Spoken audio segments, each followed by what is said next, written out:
What's going on, people? It's your boy brasstax in this bitch. You already know. And if you don't, well, you should. Before we get to the review, couple of things. Firstly, when I post reviews over on YouTube, I also post screenshots over on my Facebook page. So I'm gonna leave a link on the comment section and you can check it out. A lot of people do, kind of gives you an idea as to how the film looks. And, you know, if you're on the fence, it may help. Done that with a few movies, done that with Quantum, done that with Casino Royale, done that with The Lion King, done that with Scarface. So that's what I'm going to continue to do, and at least you guys can check it out and get some kind of idea visually, because me saying it is one thing, you seeing it is something else. Guys, another thing to bear in mind is that this is an MGM release. Although it's a Sony production, and you do see the Sony logo pop up in front of every single Bond movie here in this collection, it still very much is an MGM release. So maybe me basing it on it being a pure Sony release was probably the bad thing to do, but when Sony attach themselves to anything, you're usually going to get good results. So I'm still treating it as Sony, goddammit, but I thought I'd just point that out. I hated Quantum. I hated it. It's my least favorite of the Bond collection. It really is. And the reason is because I just feel the movie has no heart, it has no soul, too much product placement. The movie takes place 2 hours after Casino Royale, and it just felt mishmashy. The story was weak. I think the villain was weak. There was a bit too much action, and I just felt that in Casino Royale, you had high stakes. You felt real threat, you felt pain. You just don't feel that in this. It's just missing a soul. I think the best way of describing it for me personally is, you ever watch a really, really good movie and it gets critically acclaimed and it's a big hit and people are praising the director, and then a sequel comes out with a different director who just happened to be a producer on the first film. You know when they say producers of blah, blah, blah to try and sell the movie, and the movie is shit. That's pretty much what we have here with this. Not a big fan. I know some people really do like it, but for me, I can't even remember the last time I watched this. I mean, I watched this again to review, but wow, it just reminded me of how much I didn't like it. But that's really all I've got to say about the movie. To each their own, but those are my thoughts. So let's get down to the nitty gritty. It's a 66 gig disc. It's got the black bars, shot in 35mm. Visual effects 2K, digital intermediate 2K, Dolby Vision, DTS HD 5.1. There is grain in this movie, but there's really not that much at all, and I think that's due to some DNR used in this release. Now, I know some of you are rolling your eyes saying, hell no DNR, but to be honest, it's not too bad. You know, you do have some instances where it looks like Madame Tussauds looks like waxworks in this bitch, but not here.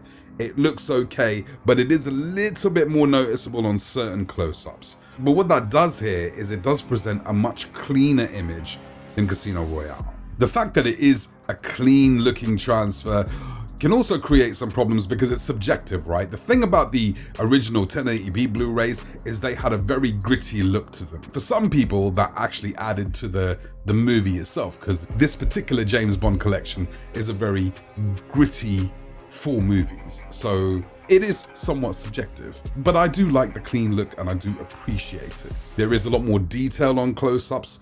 Although you see a little bit of DNR, there is detail. You see, like I say, you see a few more 100 wrinkles on Daniel Craig, right? And you definitely see a few more wrinkles on the ever so amazing Judi Dench. Wide shots can look a bit soft, but for the most part, you are getting a very noticeable step up from the 1080p. The scene where he's on the boat, he's just sailing away. You see details on the leaves, textures on the buildings, clothing, pupils, hair, pores, etc., etc. Now, is it gonna blow you away? Is it a panty dropper in terms of the detail? The answer is no, but it's an appreciable upgrade for sure. Now, because of the added resolution, we're going to talk about depth. And I will say the depth is pretty good on this.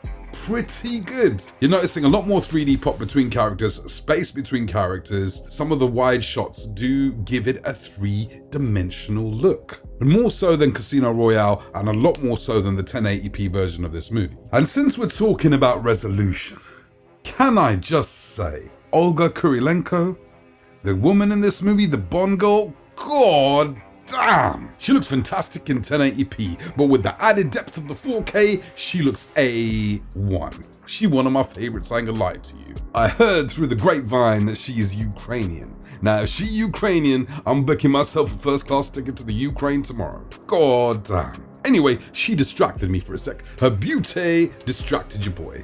Back to the transfer. Black levels look dark and inky. Pretty dark, pretty tasty. You're noticing a lot more detail in the dark. But there are a couple of times, a couple of scenes, a couple of seconds here and there where there may be a little bit of crush.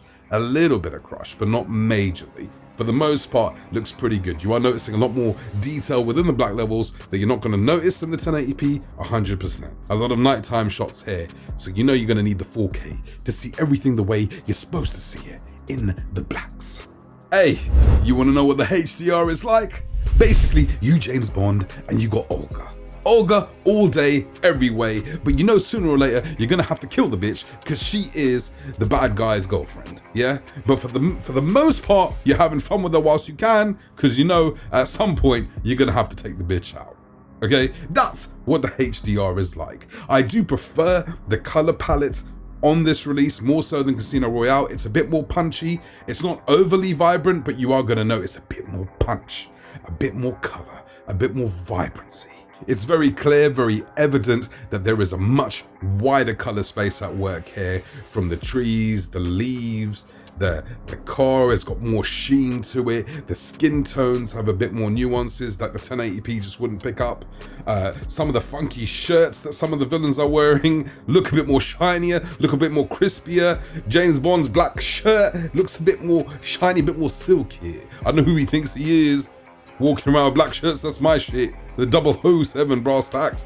But, you know, Daniel Craig doing his thing right now. It's actually quite impressive how colors bring out a lot more detail and depth to the overall picture, and that's definitely at work here. Not mind-blowing, not gonna blow you away. It still is somewhat natural, but a bit more punchier, and that's really all I gotta say about that. Just like in Casino Royale, the Dolby Vision doesn't really add a lot more. There is a slight bit more vibrancy, but nothing groundbreaking. I didn't really notice much, people. I really didn't. I think the HDR was as good as it can be, and I think Dolby Vision just added to it ever so slightly, maybe a few pubic hairs scattered around. That's how minimal we're talking. Nothing much at all. Now, if the high dynamic range doesn't get the panties dropping, you tell your girl to sit on the woofer and see what happens. You know what's gonna happen? It's gonna be frustrating for her, and it's gonna be frustrating for you. Let's say you are a Dolby Atmos, yeah? She is sitting with a DTS HD 5.1. The ex-boyfriend, the old ex-boyfriend, she'd been there, done that, didn't like it, moved on to you, but she has to settle for 5.1. It's exactly the same track that it was on the 1080p. There is good surround sound. It's a very clear and crispy audio track, but there's nothing really which is gonna blow you away, and it's gonna frustrate you because Bond movies need the Atmos, need the DTSX. Nothing groundbreaking here. I don't know what you want me to say about the audio because it's exactly the same. There is great surround sound, okay, there is bass, it's gonna get the job done, and it's gonna be serviceable. But once again, it's not an Atmos track. It's what we need, people. Now guys, there is an iTunes version of this, a digital version, which is 4K as well. And for the most part, they look very similar, but this definitely has the added color. I think the HDR looks definitely better on the 4K Blu-ray disc. I can't even remember whether there was HDR on the iTunes version. I don't think there was. But in any case, the HDR in this looks a lot better. The colors look a bit more better, and there is added depth on the 4K Blu-ray. I mean, you're talking data. There's far more data on the Blu-ray disc, on the 4K disc. There's not going to be as much data on the iTunes, but I will say that iTunes, for the most part, deal with 4K very, very well. After I've reviewed all of these movies, I will do a separate video where I will give you my overall thoughts on whether I think you should pick the 4K box set up as a whole.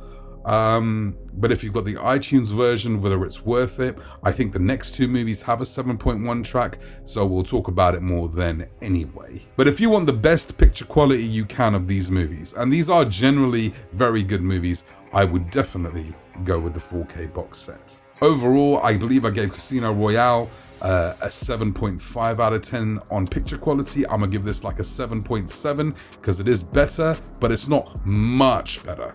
And in terms of sound quality, I'm gonna give it a 7 because it's still the same track that was on the 1080p. So why should I give it any more?